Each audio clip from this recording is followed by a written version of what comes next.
But you want to put up the timer. Oh, I didn't start it. I thought I had to start. Okay, there we go. I didn't realize I had to go in there to start it. Okay, how do I Yeah. get back to the main thing? I don't know what the main thing is anymore. I think it's you're on those. That's fine, I guess. But They say live and yeah, live. I know. So that's all set. Okay, and then you can also see up there what's yeah. You having fun? This is fun to do, isn't it? I want to get on YouTube and just make sure. Yeah. Okay.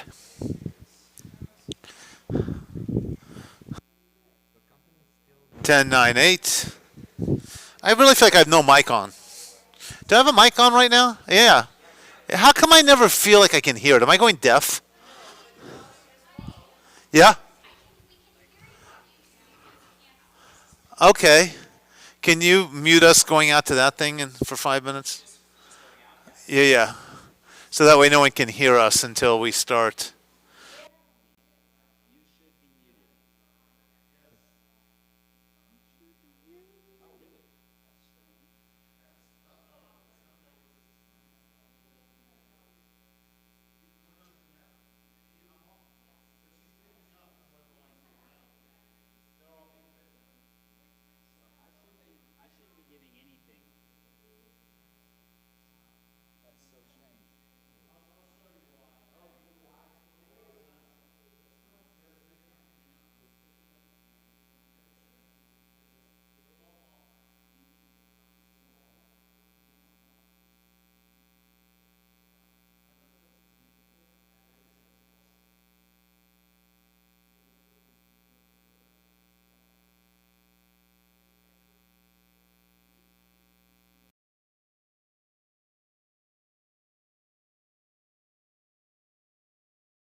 Nine eight seven six 54321. Hello, hello. Oh, we're gonna start in 1 minute, as per the timer.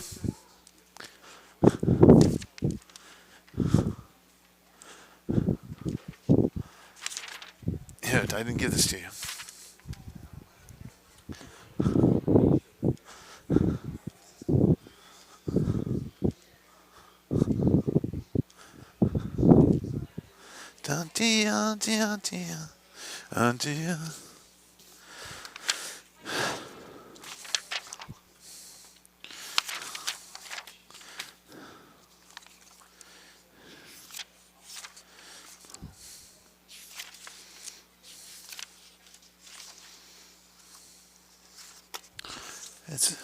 Who is the board host tonight? Because Doug is not here. Yes. Huh? Oh, okay. I could be wrong. I just filled it in really quickly. It was like something in 6 days. It was an old one. We're up? Okay. Is everybody ready? You ready? Okay, you're checking what? We're going to begin? So first let me say Shabbat Shalom to everyone who's in the congregation tonight. And let me also say Shabbat Shalom to all of those who are watching via Facebook, Zoom, YouTube, whatever other way you might be watching. Whether you're watching us digitally or whether you're watching us live in person, we are a community that has come together both to celebrate Shabbat and also to honor Yom HaShoah. Yom HaShoah, the Day of Remembrance. The first commemoration occurred in 1951. It was signed into law by the Prime Minister of Israel, David Ben-Gurion, and President of Israel, Yitzhak Ben-Zvi. Its original proposed date was the 14th of Nisan, the day immediately before Pesach. But there was a giant debate in the Knesset about whether this is appropriate, and the ultra-Orthodox parties said, this is not right, we don't want to overshadow Pesach. And so finally a compromise was reached, and they moved it to the 27th, 8 days prior to Yom HaAtzmaut. But more importantly, the date also marks the beginning of the 1943 Warsaw Ghetto Uprising. So even as we remember those who died and those who were heroes, we also remember that uprising, the uprising where we fought back. And it wasn't the only uprising, but it's the one that we always think of. So with this holiday, or more appropriately, this holy day, well, we have to think about the Holocaust.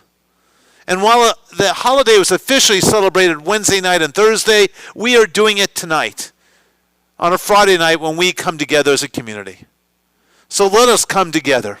Let us remember those who died as martyrs to our people, and those that survived, and those that were heroes, all groups inspiring us each and every day. Right now I'm going to light a yellow candle. And we think of the color yellow and we think of the Holocaust. We think of armbands. And we think of 6 million Jews wearing armbands. 6 million Jews no longer present. 6 million Jews murdered during World War II.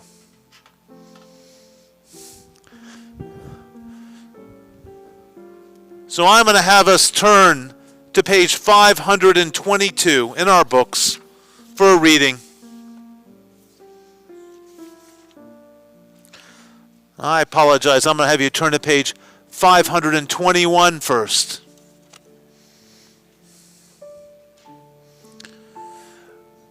We begin with silence. The silence of death, the silence after destruction. There are times when songs falter, when darkness fills life, when martyrdom becomes a constellation of faith against the unrelieved black of space around us. There are no words to reach beyond the edge of night, no messenger to tell the full tale. There's only silence. The silence of Job, the silence of the 6 million, the silence of memory. Let us remember them as we link our silences. Tonight we have kindled a light in memory of the 6 million Jews murdered by the Nazis and their collaborators. May the memory of the righteous be a blessing. Zikronam livracha. Blessed is the match consumed in kindling flame. Blessed is the flame that burns in the secret fastness of the heart. Blessed is the heart with the strength to stop its beating for honor's sake. Blessed is the match consumed in kindling fire. We now turn back to page 142. Because even as we remember Yom HaShoah, we honor it, we also celebrate Shabbat. And so when we go to page 142, we'll find Shalom Aleichem, where angels are welcomed into our homes and into our lives. And we have to think about those who survived concentration camps or who spent time in concentration camps and work camps, and how they still stopped each Friday night and they remembered it was Shabbat. And hopefully angels did come to them, giving them comfort, even if it's only temporary. Shalom Aleichem, page 142. Shalom Aleichem, Malachei Yasharet, Malachei Elyon. Oy, oy, oy, oy, mi melech, Malachei Amalachim, HaKadosh Baruch Hu. Boachem leshalom, Malachei HaShalom, Malachei Elyon. Mi melech, Malachei Amalachim, HaKadosh Baruch Hu. Baruchuni leshalom, Malachei Yashalom, Malachei Elyon. Oy, oy, oy, oy, mi melech, Malachei Amalachim, HaKadosh Baruch Hu. Tzedchem leshalom, Malachei Ashalom, Malachei Elyon. Oy, oy, oy, oy, mi melech, Malachei Amalachim, HaKadosh Baruch Hu.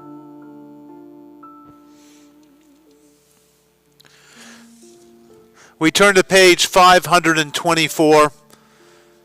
On this page, you'll find a poem by Primo Levi. You who live secure in your warm houses, who return at evening to find hot food and friendly faces, consider whether this is a man who labors in the mud, who knows no peace, who fights for a crust of bread, who dies at a yes or a no.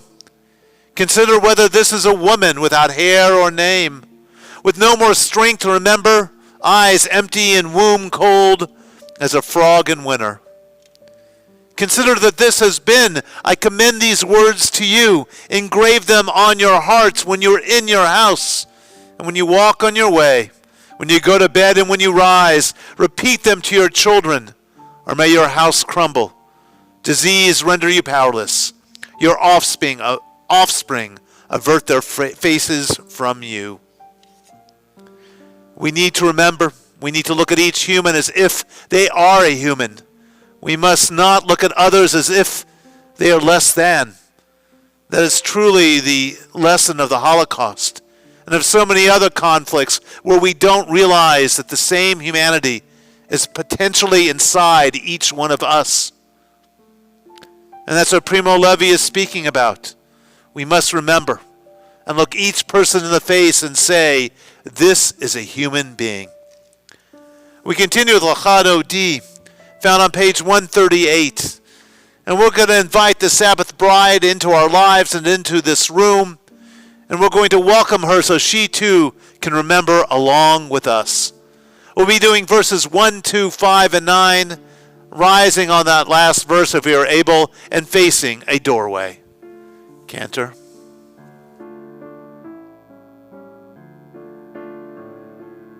Lecha dodi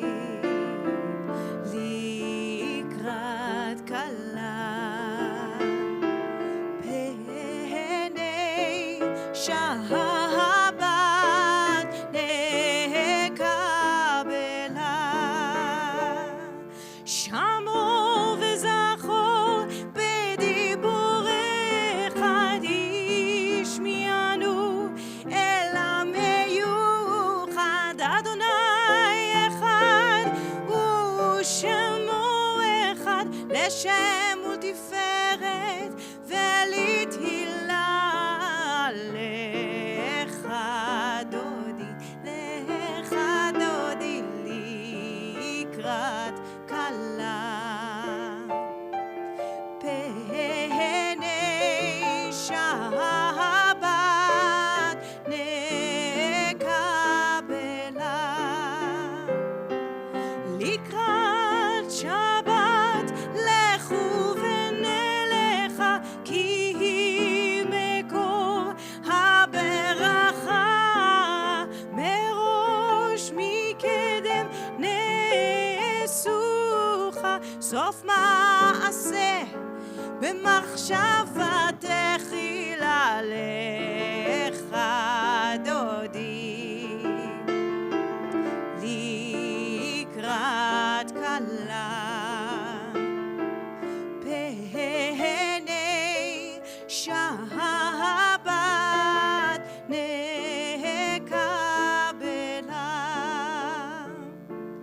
התעוררי,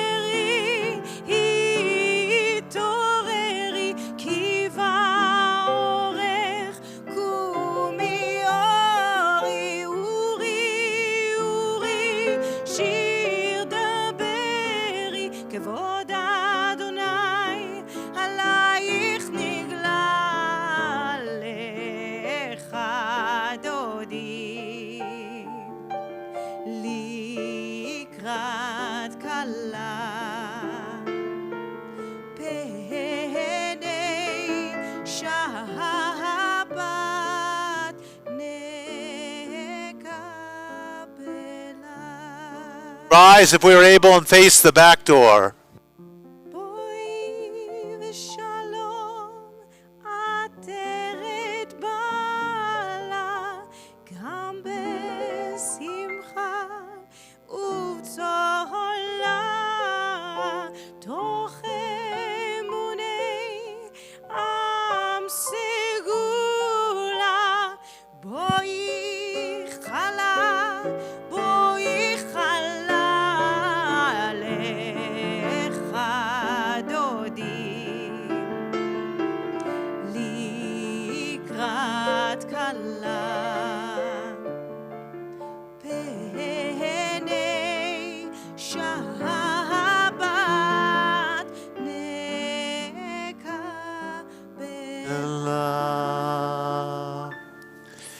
You may be seated. Let us turn to page 526. I want you to notice on this page we have two poems by Franta Bass, a child who is only 14 years old and was in Terezin. I'd like to read the middle one. I am a Jew and will be a Jew forever. Even if I should die from hunger, never will I submit. I will always fight for my people on my honor. I will never be ashamed of them. I give my word. I am proud of my people, how dignified they are. Even if I am suppressed, I will always come back to life. I'd now like to ask anyone who is a survivor or a child of a survivor or a child of someone, well, or related to someone who passed during the Holocaust, to please come forward to light our candles tonight.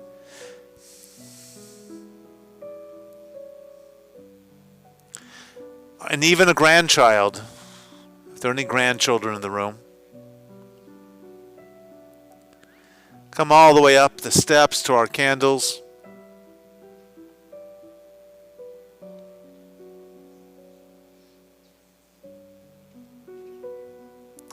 Be very careful of that step, Ralph.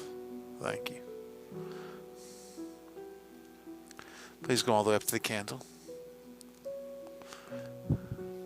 Put you all the way up there. Be careful.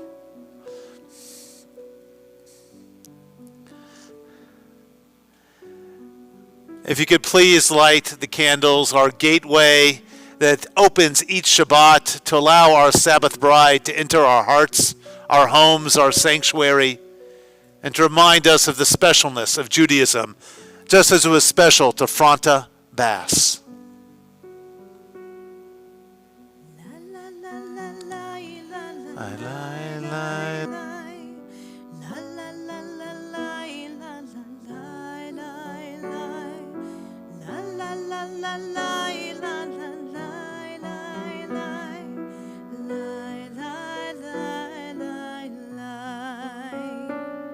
ברוך אתה אדוני אלוהינו מלך העולם אשר קידשנו במצוותיו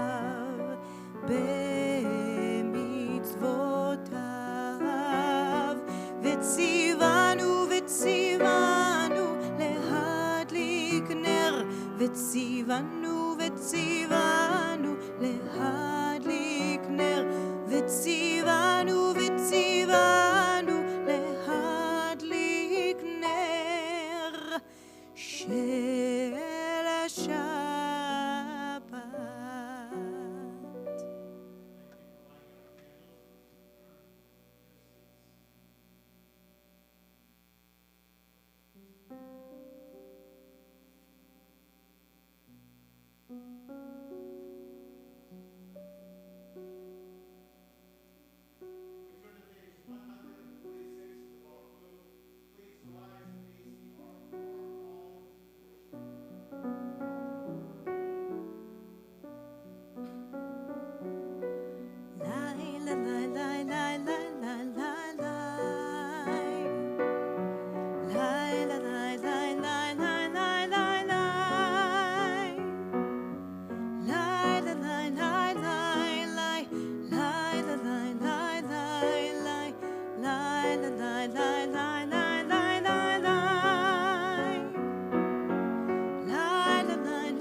Shema Yisrael Adonai Eloheinu Adonai Echad Baruch Shem Kevod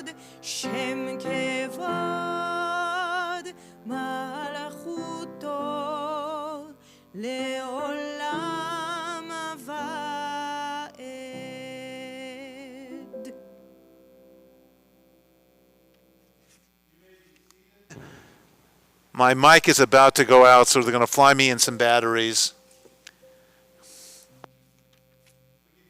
Vahafta found on page 100, thank you, 154. The Vahafta.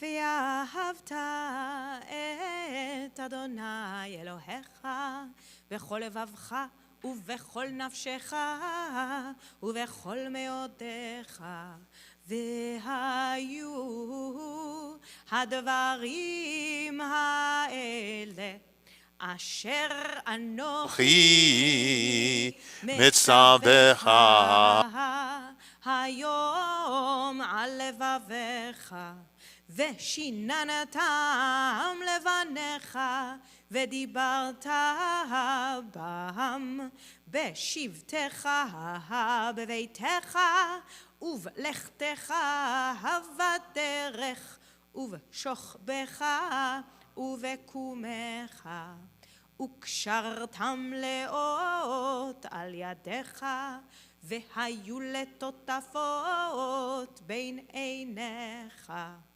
וכתבתם על מזוזות ביתך ובשעריך למען תזכרו ועשיתם את כל מצוותיי והייתם קדושים לאלוהיכם אני אדוני אלוהיכם אשר הוצאתי אתכם מארץ מצרים להיות לכם לאלוהים אני אדוני אלוהיכם.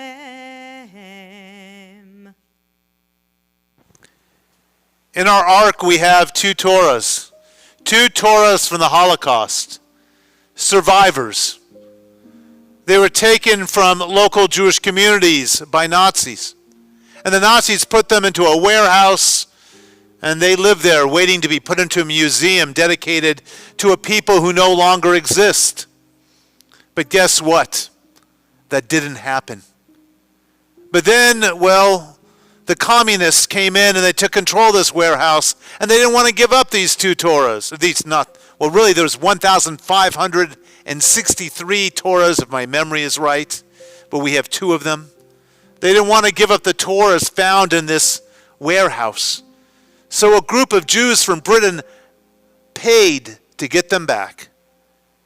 Pretty much they had to pay a ransom to get back our Torahs after the destruction of so many Jewish communities. But they paid, and they took these 1,500 plus Torahs, and they restored them, and they sent them around the world, and we have two of them in our ark. And one is as old as 250 years, and the other one is more about 75 to 80 years. So one that saw multiple generations of people come and go, and another that probably was created just 10 or 20 or 30 years before the Holocaust. And somehow they ended up here, and they remind us of the ability to survive and the ability to thrive. And on Shavuot, we're having a special program on Zoom where we're going to be talking more about these Torahs and looking at an interview I had with the gentleman who runs the Memorial Scrolls Trust and a short historical video I put together on the Torah from Bruno. So if you want to learn more about these Torahs that are survivors, that are really examples of how we survive, please join us at Shavuot or stop me whenever you would like and ask. We now continue. We continue with the Micha Mocha, found on page 158. And the Micha Mocha talks about leaving Mitzrayim, which was a narrow place, a difficult place. And yet somehow we got out of it. And we crossed a sea of reeds, and we must have been terrified with those two giant walls of water on either side of us. But we made it through. And finally we were free. And any journey we take that has danger, well, it's represented by this journey out of Mitzrayim. We leave a narrow place, and we go through two walls of water, and we are terrified, but once we are through, we are free, and we are in a good place. So let's remember that every difficult journey has a good ending. Micha Mocha, page 158.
We continue with Vishamru, found on page 161.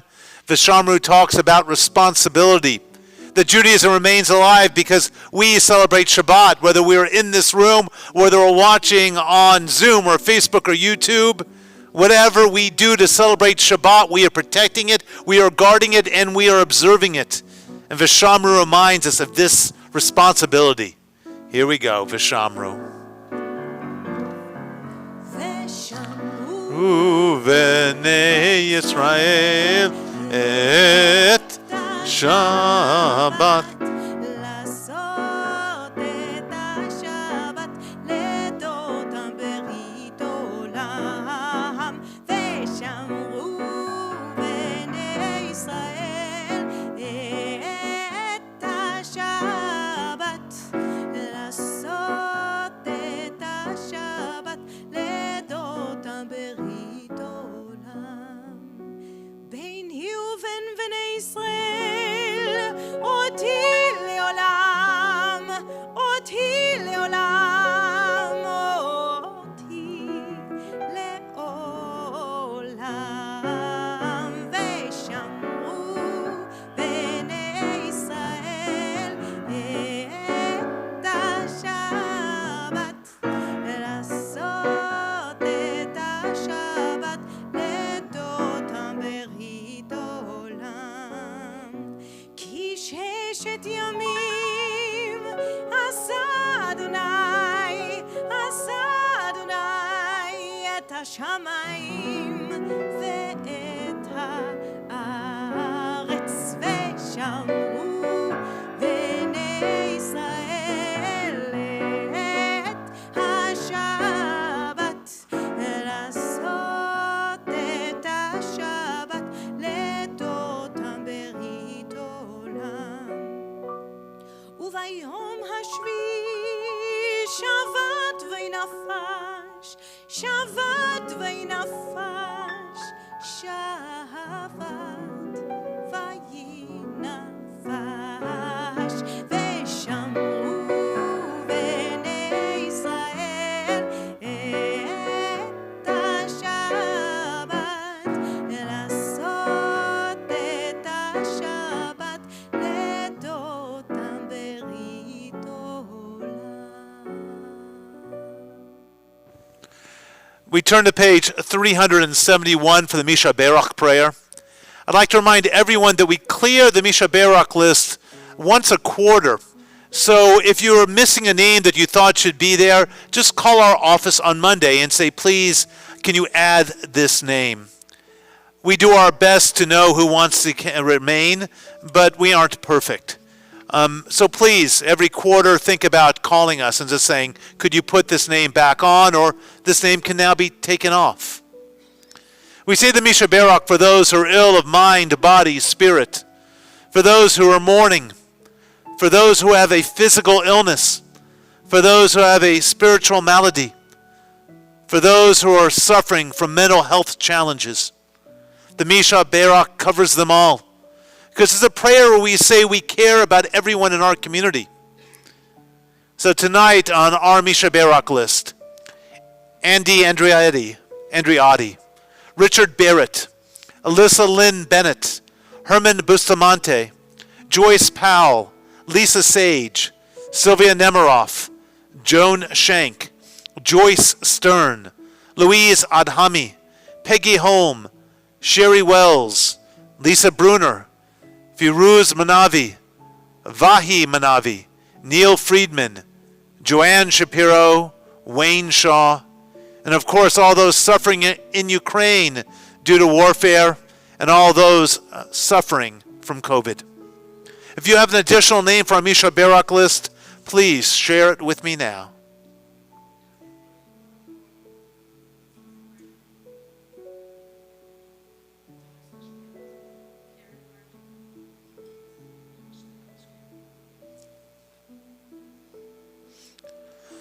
Misha Barak Avatenu Vimatenu, may the God of our ancestors grant a refuah shleima, a complete and full healing to all those named this evening, and to all those we hold in our hearts. And together we say, Amen. The singing of Misha Barak.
Viktor Frankl once wrote, "One evening when we were already resting on the floor of our hut, dead tired, soup bowls in hand, a fellow prisoner rushed in and asked us to run out to the assembly grounds and see the wonderful sunset.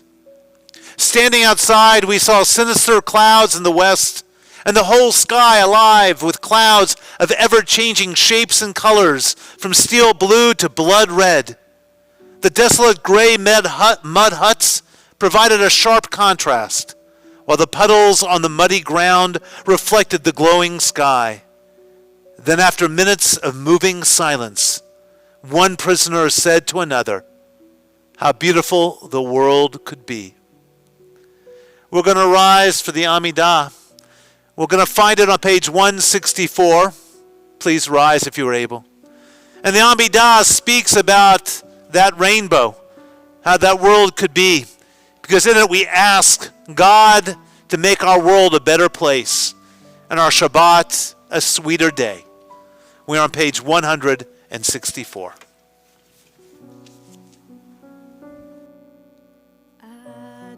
אדוני שפתי תפתח ופי אגיד תהילתך.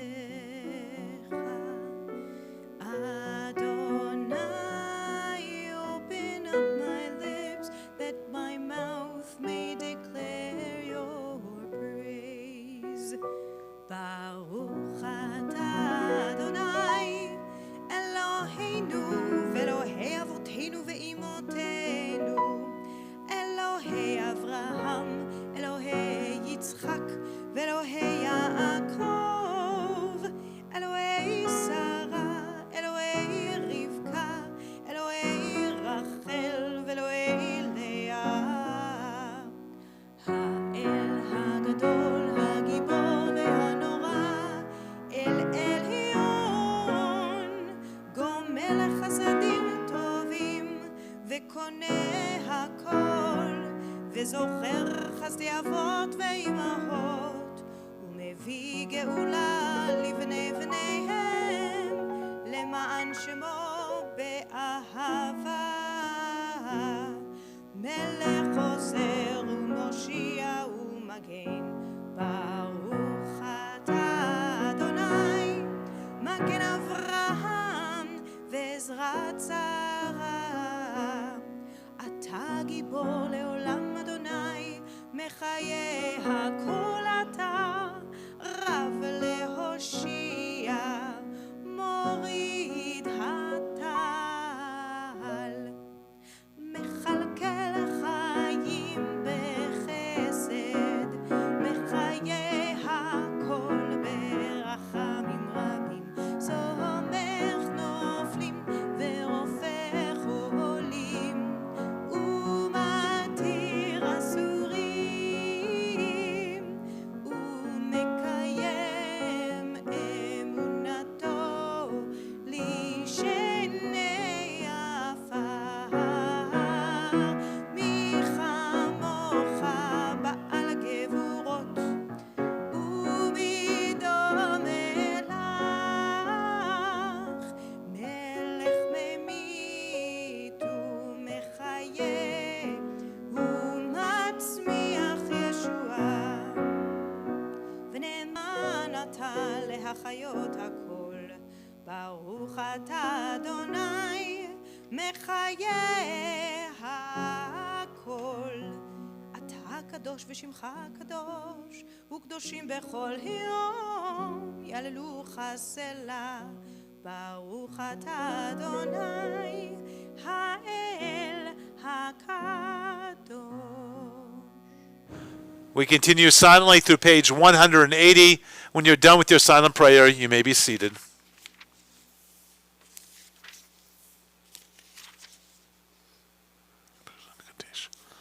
Shabbat.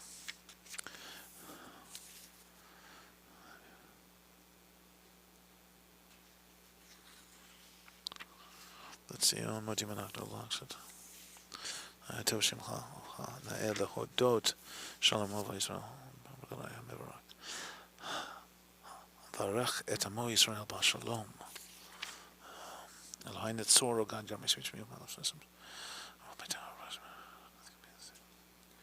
יהיו לו עשרים ימי פי והגיון לי בלפניך נסורי וגואל יעשה שלום ברמה ויעשה שלום עלינו ועל כל ישראל ועל כל יושבי תבל ואמרו Amen. Can't I do a reading before you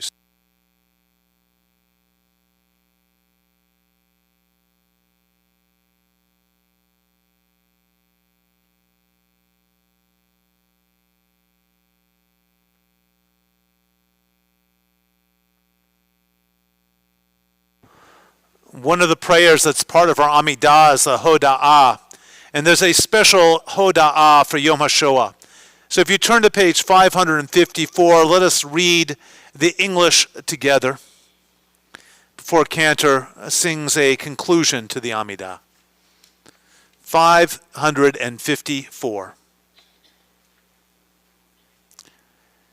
And I need everyone to be nice and loud so we sound like we're a bigger group than we actually are for all the people watching us right now, okay? Together, merciful parent who dwells on high, in your great mercy remember in mercy your upright, blameless, and deserving children and their holy communities that were destroyed in their great numbers in the Holocaust. Their lives were taken as they honored your name, beloved and precious in life. Even death cannot separate them from us. May God remember them for goodness along with all the world's righteous. And let us say, Amen. Am Yisrael Chai.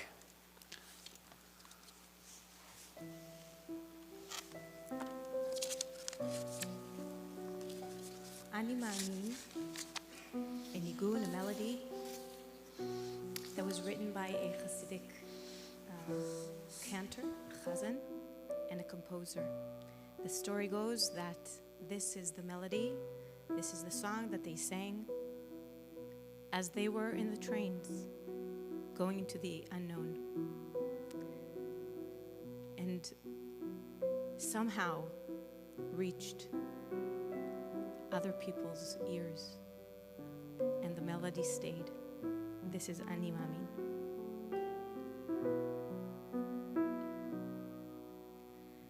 Ani Ma'amin, Ani Ma'amin, Ani Ma'amin,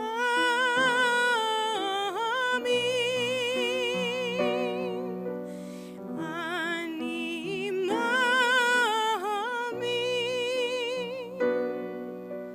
B'emunai Sheleima,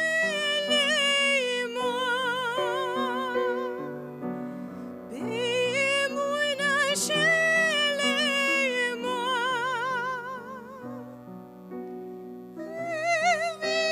Beviat HaMashiach, Beviat HaMashiach, Ani Ma'amin, ve'af al pi she'yitmameya, im kol ze Ani Ma'amin.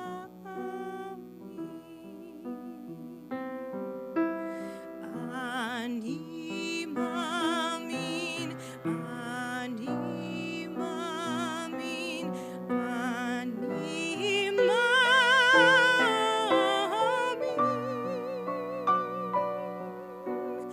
Ani Ma'amin,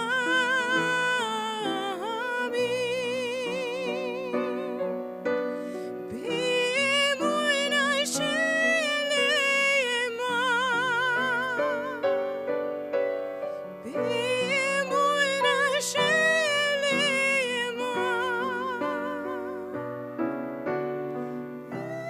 Beviat HaMashiach, Beviat HaMashiach, Ani Ma'amin, ve'af al pi she'yitmameya, im kol ze Ani Ma'amin.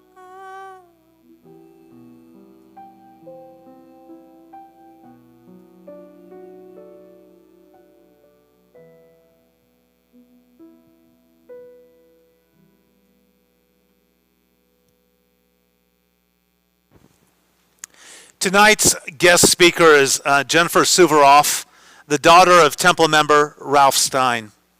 Ralph has spoken to us on past Yom HaShoah holidays, holy days.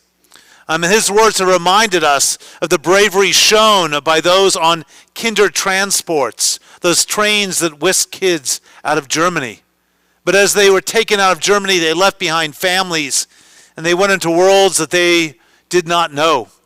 And somehow they found new homes, and they found relatives who they hadn't seen in so many years, or potentially never until the moment that they arrived.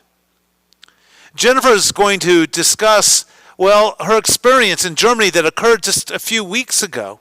That I was talking to Jennifer on the phone, and she starts telling me about, I'm not going to tell you what it is. She starts telling me about something that happened to her in Germany, and I was spellbound.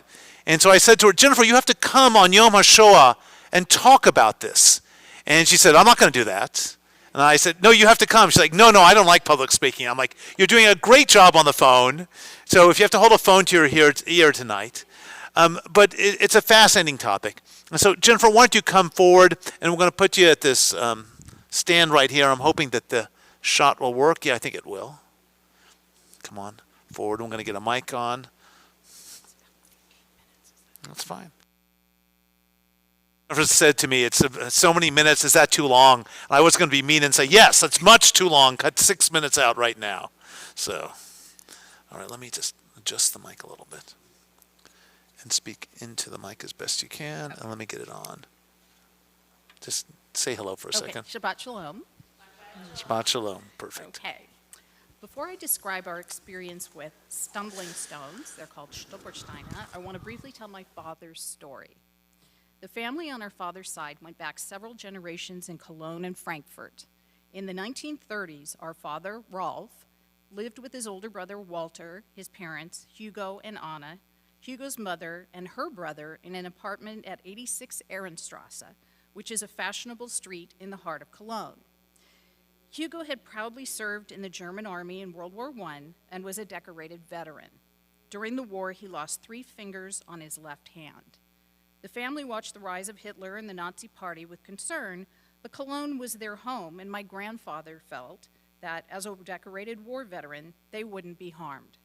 They owned several furniture stores in Cologne, but one by one, they were forced to sell them as part of the Aryanization of Germany. Our Uncle Walter was initially enrolled in public school, but was forced to transfer to a Jewish school in 1933 because of growing anti-Semitism. When his school was closed by the government in 1939, when he was 14, he was impressed into a labor group.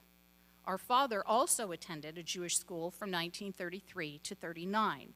Thankfully, when his school closed, he was too young to be forced into labor. The family's sense of safety was finally shattered on Kristallnacht. They heard on the radio that synagogues were being set on fire and Jews were being attacked all over Germany. Because they feared that Nazi Party members would come to their apartment, they sought refuge in a large city park. They put on as many clothes as they could and stuffed their pockets with valuables. My uncle remembered that their mother in the park was wearing 3 dresses and 2 coats that day. That night, when they finally returned home, they heard the dreaded knock on the door. Hugo had put on one of his old uniforms with all of his medals and decorations from World War I. He opened the door, announced that he was a German World War I veteran, and asked them to leave. That worked, and they left without entering the apartment. After Kristallnacht, my grandparents finally realized that they had to get out of Germany. Although a few countries were accepting Jewish refugees, my grandfather was intent on coming to the United States. They applied to immigrate to the U.S., but when they showed up to be interviewed at the U.S. Embassy, the embassy officer only approved the entry of my dad, Rolf, his brother, Walter, and their mother, Anna. Because my grandfather, Hugo, had lost 3 fingers on his left hand, the embassy official wouldn't approve him out of concern that he wouldn't be able to support himself in the U.S. My grandmother made the decision that she wouldn't leave Germany without her husband, so together they worked to get Walter and Rolf out. It took until July of 1941 to get all of the necessary approvals. 1, from Germany to leave the country, 2, from Spain, where they would be departing from, and 3, from the United States. Our dad was 11, and Walter was 15 years and 11 months when he received his approval to leave. Had Walter been 1 month older, he would no longer have been deemed to be a child and would have been ineligible to leave. On the day of their departure from Cologne, Walter and Rolf were taken by their parents to the train station where they said goodbye. What the 2 boys didn't know at the time was that they would never see their parents again. They were part of the second-to-last children's transport to make it out of Germany. They were placed on a sealed train and traveled through Germany, German-occupied France, and Spain to the port in Barcelona. In Barcelona, they boarded a ship named the Ciudad de Seville for their trip to the United States.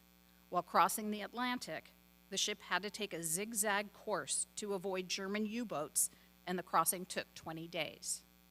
When they arrived in New York in late August of 1941, mere days before the United States entered the war, Walter and Rolf were split up. Walter went to live with one aunt, and Rolf went to live with another. Walter went to Newark, New Jersey, and enrolled in public high school as a junior. When he graduated from high school in 1943, he joined the U.S. Army. By doing that, he was granted automatic U.S. citizenship. After serving in Italy, he was assigned to the military government in Austria, following the end of the war because he was fluent in German. It was while stationed in Austria that he was able to go look for his parents and grandmother. He knew that they had all been sent to Theresienstadt in June of 1942, but that after that he had lost contact with them. Unfortunately, he learned that their grandmother had died in Theresienstadt in November of 1943, and his parents had both been killed in the gas chambers of Auschwitz in 1944. When Walter was discharged from the Army, he moved to Los Angeles and enrolled at USC on the GI Bill.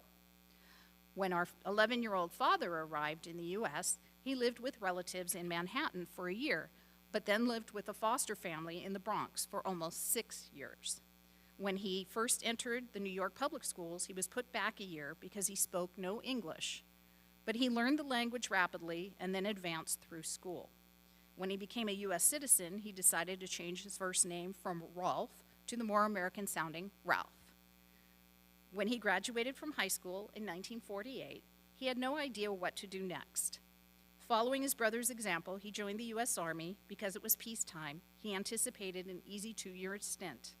Unfortunately, in the middle of his second year, the Korean War broke out, and his 2-year stint was extended to 3 years. His was one of the first battalions sent to Korea. When he arrived, he was part of an artillery unit that initially fought against the North Koreans and then against the Chinese. When Ralph was discharged from the Army, he knew he didn't want to go back to snowy and cold New York. He instead joined his brother in sunny and warm Los Angeles. The two of them got an apartment together in Hollywood. After a few years in Los Angeles, he met our mother, who had escaped from Berlin in 1939, spent 7 years in the Shanghai ghetto, and 3 years in Bolivia before finally being able to immigrate to the United States. So with that background, let me now talk about Stolpersteine. For reasons that shouldn't be too difficult to understand, I had never traveled to Germany until about 10 years ago with my sister Cheryl, and I took a Rhine River cruise. One of the stops on the itinerary was Cologne, and we were excited to walk through the city where our dad was from. We took a train to the Jewish cemetery where grave markers had been placed for our grandparents and extended family. While walking through the city, Cheryl and I kept seeing these shiny brass markers embedded in the sidewalk. We found out that they were the work of a German artist named Gunter Demnig and were called stumbling stones and were placed, and Stolpersteine, translated into English, literally means stumbling stone, and they were placed in front of the residences of Jewish, Roma, and Sinti citizens, political prisoners, anyone who had been taken away during the Holocaust. The artist has created and placed more than 60,000 of these stones across Europe in the past 20 years. They're concrete on the bottom with a brass plate on the top. It's about so big. On top, and the name of the person is inscribed together with their birth year, the date they were deported, and where they were sent. They're generally placed in front of the person's last known residence. The idea of stumbling stones is to make the walker aware that they are stepping where someone once lived.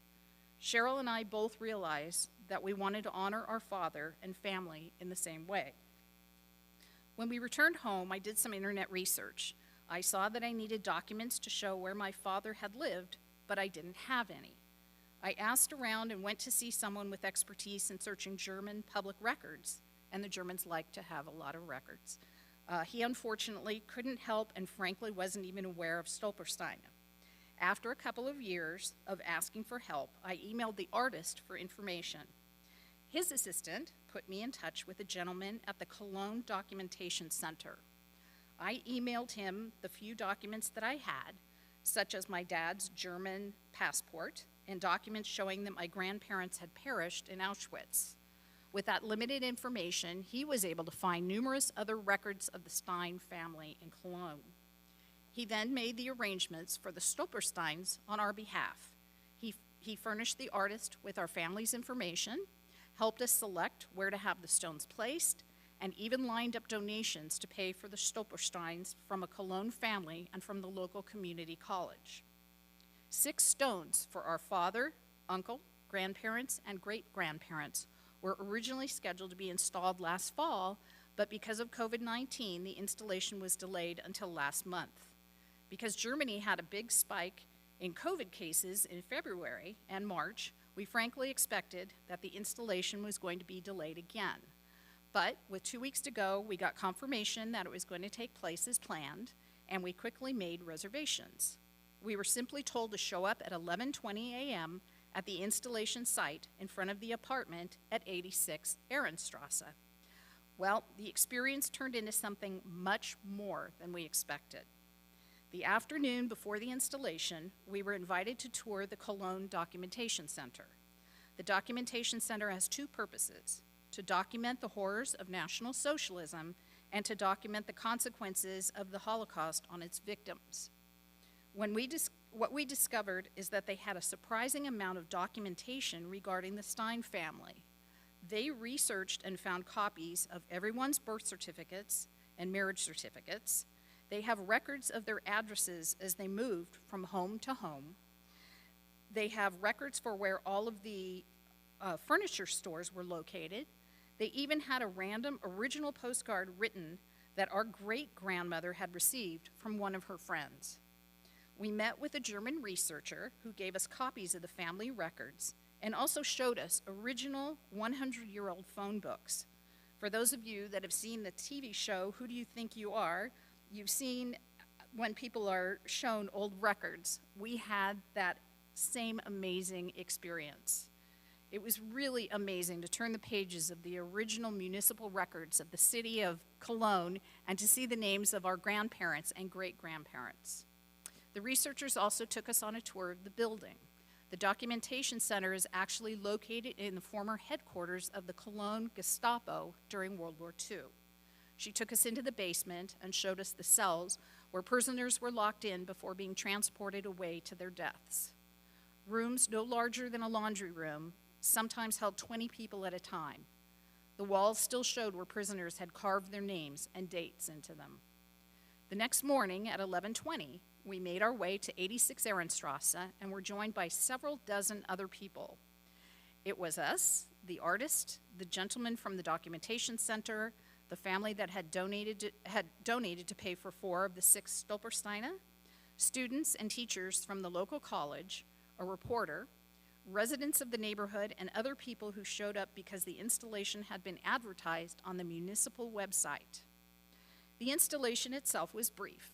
The artist had 2 people assist him to lift out a portion of the existing sidewalk, dig a large hole, fill it with cement, place the stones, add more cement, and then polish the stones. Cheryl and I were a bit overwhelmed by the experience and with the number of people who showed up, and we both cried as the stones were installed. After the stones were set in the ground, several students placed long stem roses around them. It was a very sweet gesture. What we felt was a mixture of sorrow for our grandparents and other relatives who had lost their lives in the Holocaust, and pride in knowing that they would now be memorialized in the city that had been their home. After the installation, we walked to the local college with the students and instructors, went into an auditorium where we told our family story to about 60 students, and answered questions for 90 minutes. What pleased Cheryl and I was that the students listened. They turned off their cell phones and actively listened to our family story. The college, as part of its curriculum, requires that students face this part of their country's history head on and to recognize its devolution into inhumanity. The students asked such good questions. They wanted to know what our father remembered about Cologne, how he now felt about Germany, what our feelings were about the war in Ukraine, and what America could do to help Ukraine. One interesting moment came when the students commented on something I had said when telling the family story. When I mentioned that my grandfather had served in World War I and was a proud German, the students were taken aback. They said that Germans no longer call themselves proud Germans. The word has developed negative connotations, and that they are raised to feel shame for what the country did in World War II. Our experience last month in Cologne at the Documentation Center, the Stolpersteine installation, and at the college was a profoundly moving experience for Cheryl and I. Our only regret is that we didn't make this happen 10 years earlier when we saw our first Stolpersteine, so our dad could have come along with us.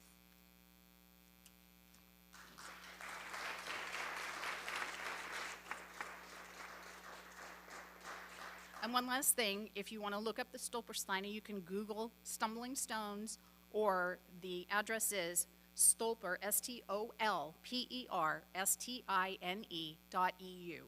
And it is in German, but it will translate into English.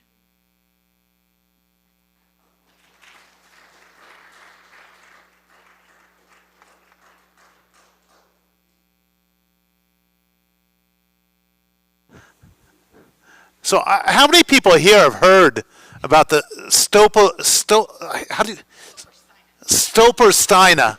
Yeah. How many people have heard of them before? And now, how many people, this is their first time hearing about them? Yeah, I found it to be fascinating because I did not know about them. And then once I did hear about them from Jennifer, I did hear about them from a few other people. But it's fascinating when you do look them up. I Googled them right after I talked to her. I recommend that you do Google this term, because you're going to see how beautiful they are. I mean, they really are beautiful pieces, and while they can never replace a life lost, or they still are a great way to remember and to remind people. So thank you for sharing that with us. So tonight, who's coming up? Doug, are you our board member tonight? Doug is going to come forward with some announcements. Oh, that's where all that went to.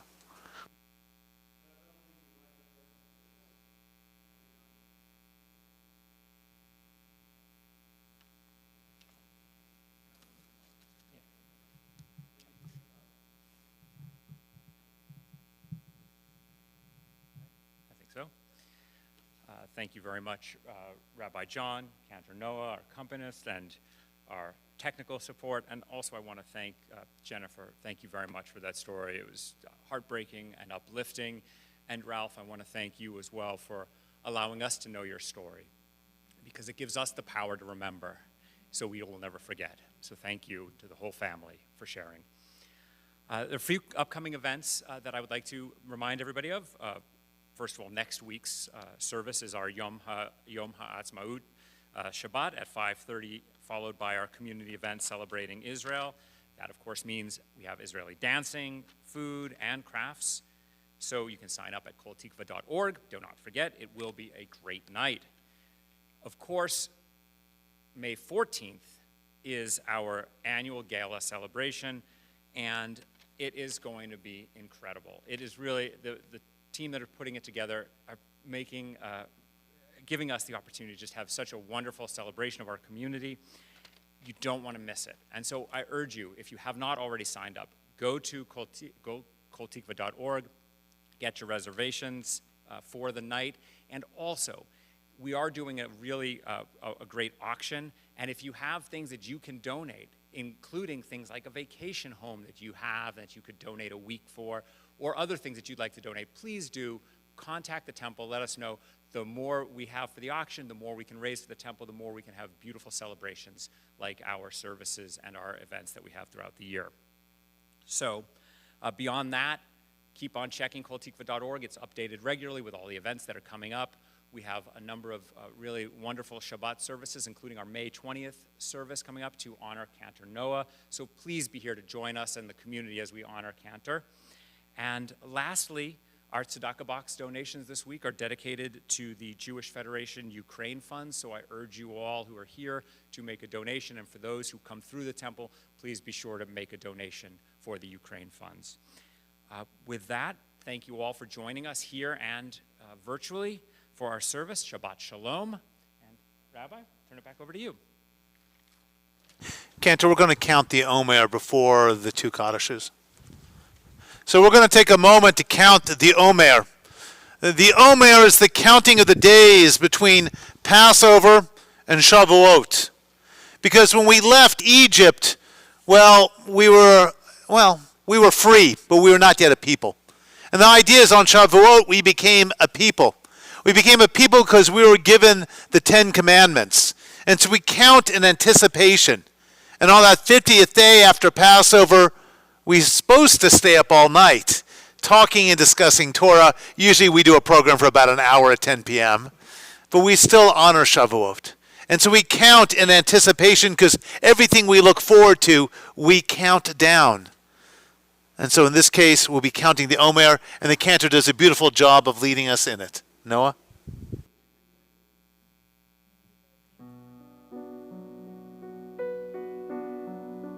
It's 570.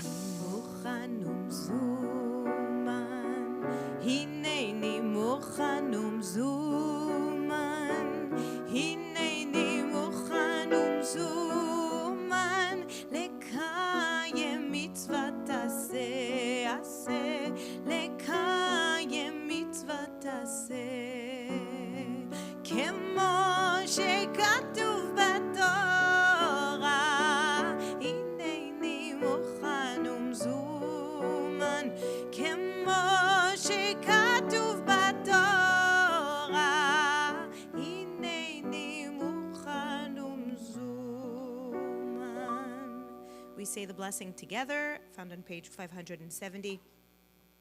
ברוך אתה אדוני אלוהינו מלך העולם אשר קידשנו במצוותיו וציוונו על ספירת העומר. היום 14 יום שהם 2 שבועות לעומר. Today is the 14th day, which is 2 weeks of the Omer. We're going to be doing two different Kaddishes tonight. They're both memorial Kaddishes. The first one is found on page 533, and it's a special Kaddish written for Yom HaShoah. So I'm going to ask everyone to turn to page 533, and if you're able to please rise right now.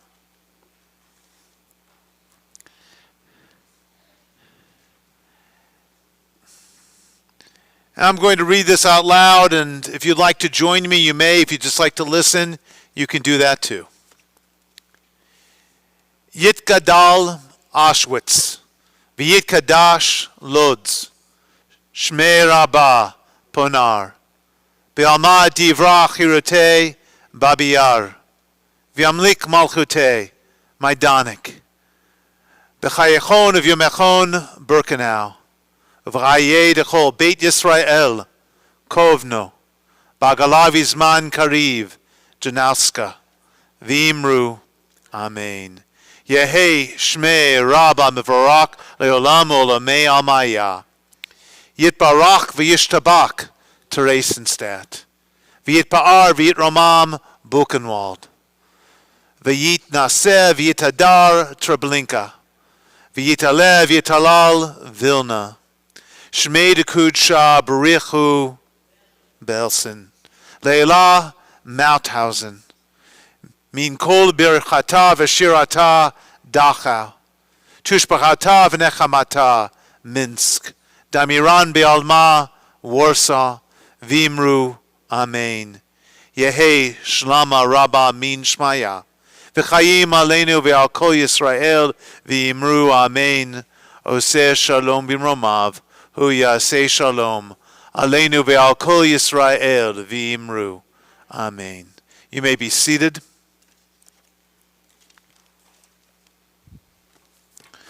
Sadly, our Kaddish list for tonight is a long one. On our recently departed list, Richard Shaw, who died just in the last day, is remembered by the Shaw and Bergman families. Esther Weissman, who was laid to rest just this morning, is remembered by the Weissman family. Esther Spiro is remembered by the Enman and Hoffman families. Sam Kishner, whose Shiva just ended today at noon is remembered by the Kirshner family, and Joni Sneed, who is remembered by the Schultz family. We also think of those who have died of COVID, those we've known and those we have not, but those who have suffered. And we think of those who have died because of unneeded, unnecessary violence in this country, as well as those killed in Ukraine who should really be alive today. And we also remember the Yortzites, those who died during this season and years past. On our Yortzite list, Shelley Bloom, Louis Irving Cohen, Herman Hirsch Fisher, Cecily Flamer, Gerald Freund, Harry Friedman, Simon Glick, Melvin Goodman, Mel Goodman, Mary Greenberg, Rose Groner, Lois Hoffing, George Landler, Ben Alaskan, Larry Latt, Marilyn Maddie, Lee Mazur, William Mintzer, Fred Neidich, Perla Plutt, David Powells, William Roseman, Gerald Rosen, Irving Schuffman, Howard Schwartz, Celine Stad, Marty Weiss, and Eva Wadowski. If you have an additional name for our Kaddish Yortzeit list, please share it with me now.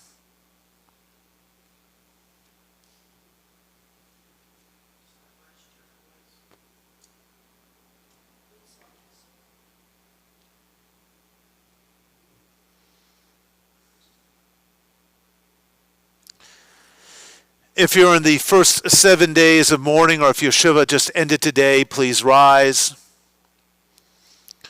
If you're in the first 30 days of mourning, Shloshim, please rise. If you're in the first year of mourning, please rise. If you're observing a Yortzeit, please rise. I now ask the community to rise to show our love and our support to those who mourn and to those who remember.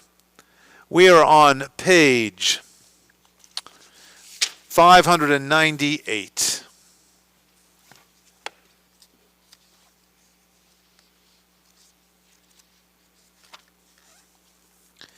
Yitgadal v'yikadash shmei Rabbah, be'alma divrach hirutei v'yamlich malchutei, b'chayachon v'yamechon v'chayei dechol Beit Yisrael, b'agalav v'zman kari v'imru.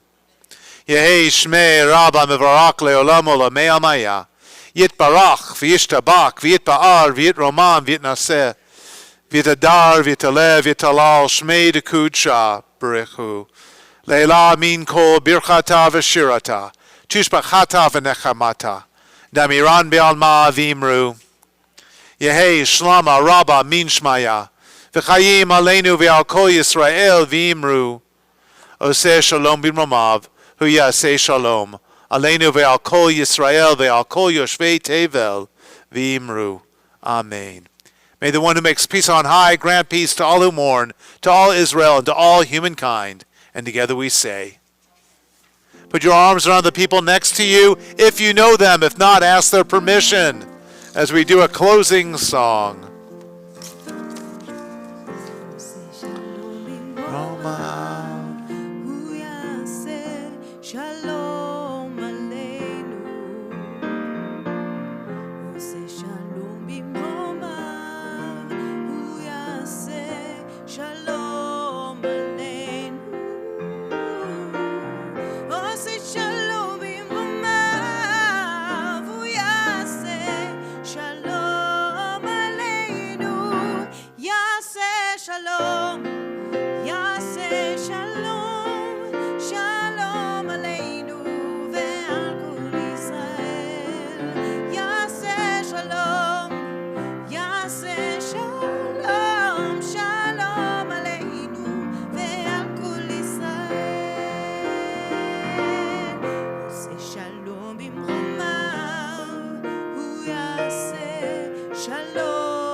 Lorraine Waterman, can you come up and hold our Kiddush Cup tonight? Earlier this evening, we asked survivors and their families to come forward, and you weren't in the room. And I know that your parents were survivors. So if you could come hold our cup. I'm just trying to honor you, Lorraine. If you don't know, Lorraine's our executive director and works so very, very hard. Let's all hold up our Kiddush cups. Here we go. ברוך אתה אדוני אלוהינו מלך העולם בורא פרי הגפן לחיים.